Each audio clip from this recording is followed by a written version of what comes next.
I want to be there for people when life is at its worst. Every disaster is different. You never really know what you're going to need, so you got to bring in a lot of gear with you to be able to handle different situations.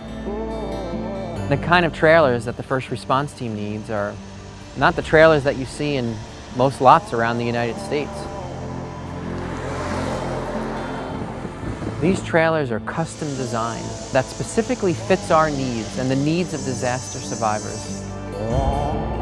When we come in there hours after a strike and the light towers go up and roads start being cleared and shelters start being powered up, the community begins to realize that there's hope.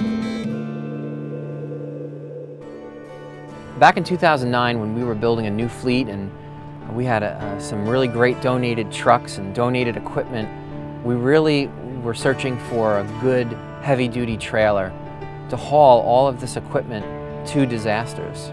The customer calls and, hey, we have a guy you need.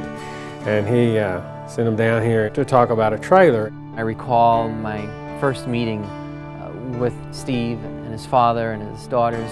I just knew that this was a huge company, a very successful family, and here I was just starting a nonprofit that had responded to a couple of disasters and was really in the development stage. Tad told the story. It's one of those stories you kind of shake your head and go, really? I mean, this guy is this good. He gave up his life literally to drive into town and save people's possessions and takes care of their world. We needed people like Steve and his family to believe in us and to care about people who were affected by these natural disasters. After spending literally only a few minutes talking with them, they agreed to help us with our trailer needs. Dad loves people like that. If you get up and get motivated and go every morning, you sleep in the truck, Dad loves you.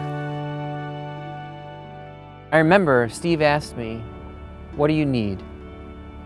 And I said, well, I've got a water pump, a light tower, a generator, a compact track loader, and a hovercraft. And I want to see if I can fit all that on one of your trailers. And all he said was, send me all those items and I'll make them fit on one of my trailers. And a few weeks later, there we were in Texarkana, Texas, working with a team of welders and fabricators and designers. And I remember so clearly that in less than 24 hours, 5 pieces of equipment that I had brought to Ledwell were completely custom fabricated and perfectly fit on that 53-foot Ledwell trailer.